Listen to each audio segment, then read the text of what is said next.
beloved Boss Mike Cervera.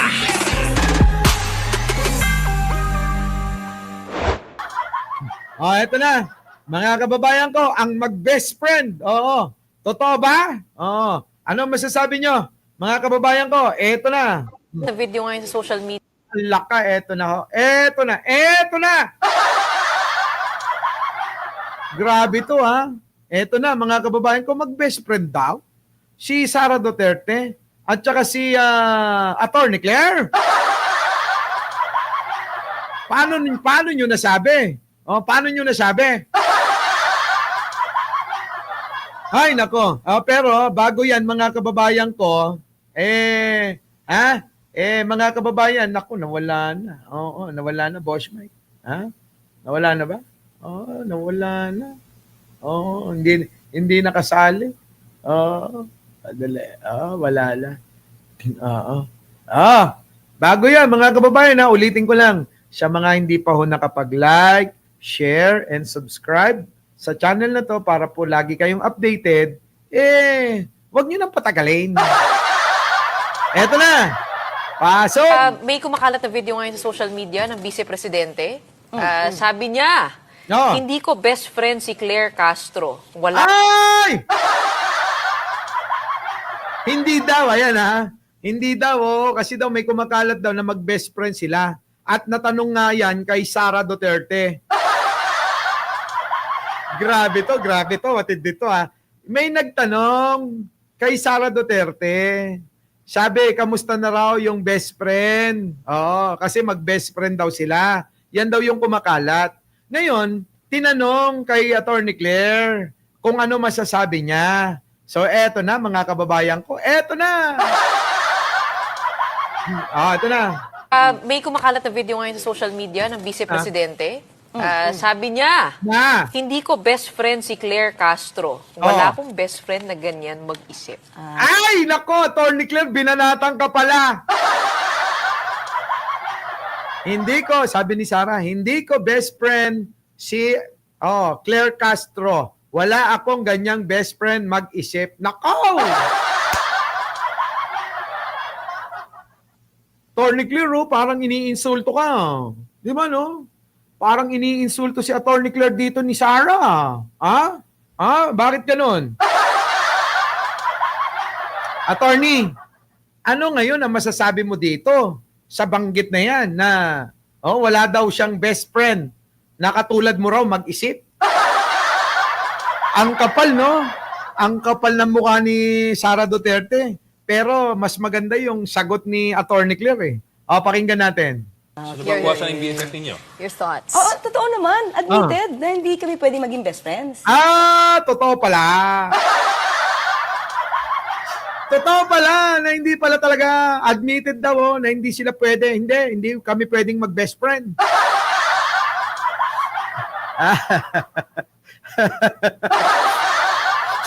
Sabi ni Atty. Claire, kita nyo, ang ganda-ganda ni Atty. Claire, ano? Kita nyo, ang ganda, Tingnan nyo naman, ano? Naalala ko tuloy si Judy Ann Santos nung araw, ano? Ayan, sabi ni Atty. Claire, ano sabi? Your thoughts? Oo, totoo naman. Admitted na hindi kami pwedeng maging best friends. Bakit? Kasi hindi rin ganun ako mag-isip. Eto na. Kasi daw, mga kababayan, hindi rin daw siya ganun mag-isip tulad ng pag-iisip ni Sara. Ano pa? Kasi after taking the bar, after passing the bar, naging trial lawyer na po ako. Hindi kami pwedeng parang mag-isip. At hindi rin po ako corrupt. Tingin ka na yung mga simpleng balat, ano? At hindi rin po ako corrupt. At saka, take note ito, Sara Duterte. Si Atty. Claire, after taking ng bar exam, naging trial lawyer. Hindi katulad mo, wala kang naipanalong kaso. Tama, di ba? So, ibig sabihin, si Atty. Claire, isang take lang yan.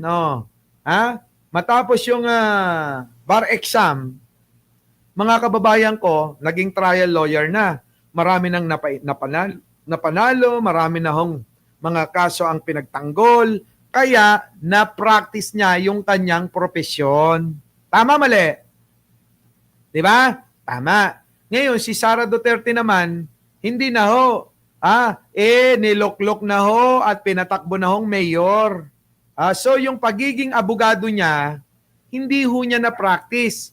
Kaya kung si Sara ganun na lang magsalita, kasi nga ho, hindi niya na ho, na-practice yung pinag-aralan niya. Ang pinag-aralan, nakakalimutan eh. Tama po ba? Tama. Yung napag-aralan, nakakalimutan natin. Di na nga natin alam yung mga pinag-aralan nung high school, di ba? Meron tayong konting maalala. Pero hindi ho 100%, maalala pa natin kung ano yung mga itinuro sa atin ng mga teacher, professor, natin nung tayo ay nasa koleho at nasa high school. Di ba? Ngayon, ang tanong ko, si Sara ba inisip niya bago niya banatan ng ganito si Attorney Claire?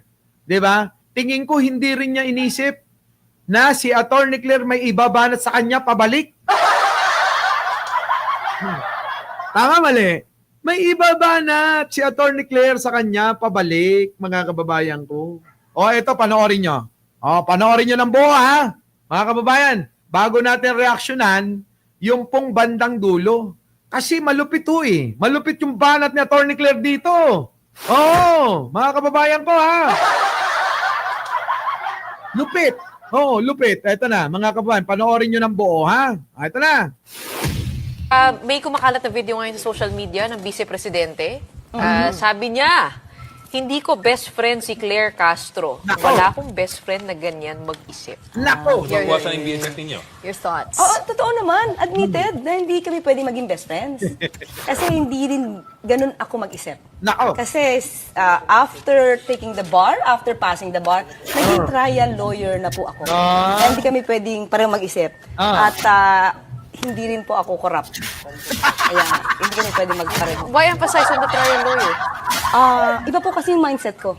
Pag-trial lawyer. Always evidence. Always evidence. Evidence. And Siya why ho, emphasize on hindi kayo corrupt?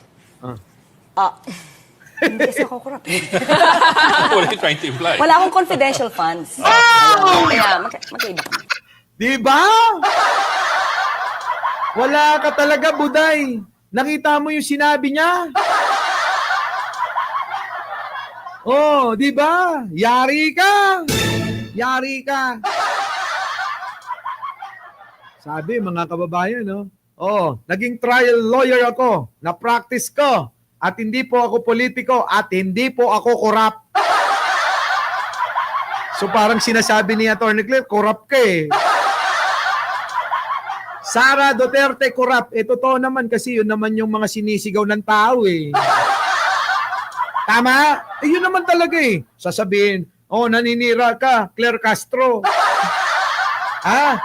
Sasabihin ni Sara Duterte, naninira ka, Claire Castro. Hindi. Paano nga naninira? Hindi. Ayan Ano sabi? Yan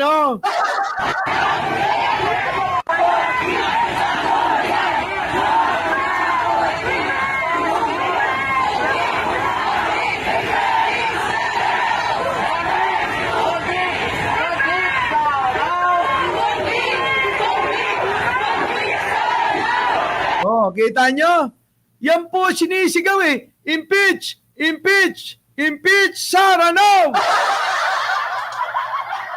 Sabi pa mga kababayan, di ba? Sara, magnanakaw si Sara. Di ba? So ngayon, mga kababayan ko, tingin ko, itong sinasabi ni Attorney Claire, yun din talaga yung panawagan at sinasabi ng taong bayan. Tama, mali? Di ba? So ano ngayon? Sasabihin ni Sara, naninira yan si Claire Castro. Hindi paninira yun. Real talk yun. Hindi rin po ako corrupt. Yan. Kaya hindi kami... So, kaibahan nyo, ikaw corrupt. Si Attorney Claire, hindi. Hindi corrupt yan. Di ba? Kaya nga mga kababayan, bilib na bilib ako dyan Hindi corrupt. Pwede magpareho. Why emphasize on the Hindi daw kayo magiging parehas kailanman kasi siya hindi corrupt. Ikaw. trial lawyer? Iba po kasi yung mindset ko. Trial lawyer. Always evidence. Always. Iba kasi ang mindset ni Attorney Claire. Kasi pag trial lawyer ka, laging nakatuon ka sa evidence, hindi yung puro chismis na katulad mo. Sa totoo lang, kulang na lang tawaging tangat bobo si Sara ni Attorney Claire, Sara Duterte. Kulang na lang tawagin ka rito. Yan si Sara Duterte, bobo tanga Paano kaming magiging parehas? Yung dala-dala ni Sara, puro chismis. Yung sa akin, based on evidence. Tapos sasabihin nyo, hindi kami parehas? At sa'yo pa talaga nang galing yon, Sara. Kita mo, lagi kang sunog kay Attorney Claire. Hindi ka nahihiya? Nako, mahiya ka na. Ayan, liwanag siya pa. Hindi rin po ako corrupt. Kaya hindi kami pwede magpareho. Why emphasize on the trial lawyer? Iba po kasi yung mindset ko. Pag trial lawyer, always evidence. Always evidence. Evidence. And Siya why ho, emphasize on hindi kayo corrupt? Hindi kasi ako corrupt. What are you trying to imply? Wala akong confidential funds. Ayan. Kaya magkaiba kami. Magkaiba sila. Mga kababayan ko, walang simple, no? Si Attorney Claire talagang parang si Manong Bongbong din, no? Kung bumanat, nako. So, mga kababayan ko, grabe, sinulit ko na, wala tayong live kagabi. Tapos ngayon, nag-live tayo. Halos 2 oras. Ano pang gusto nyo? Tapos, sabi ni Pachuchay, wala pa sa kalahati yung mga nag-like sa inyo. Baka naman, Baka naman, Para sa amin na Attorney Claire, mag-like na kayo. Sige na, dali na, Sige na. Yung mga membro ng kulto ni Duterte dyan ng mga DDS na bobo tanga. Mag-like na rin kayo, Mag-like na rin kayo kasi yung mga marami ng DDS na convert dito. 'Di ba? Tumawag nga kahapon yung isang DDS Buti na lang daw kakapanood kay Mike Cervera ay namulat siya. Walang bitin pa kayo? 2 oras na to? Bitin pa. Usually ang live natin 1 oras mahigit konti. Sulit na. So paano mga kababayan? 1 like naman ang inyong iwan para naman ganahan ako mamaya. Para, alam nyo ba, yung energy ko nanggagaling sa inyo. Yung mga like ninyo, nako, yan ang nagpapalakas ng aking stamina. Kaya gabi-gabi, mga kababayan, si Jen Angeles, maligaya. So muli mga kababayan, ako po ang inyong lingkod. Mike Cervera po. Lagi nagsasabing, mahalin natin ang ating kapwa, pagdasal po natin ang ating bansa. Maraming salamat po. Our beloved Boss Mike Cervera.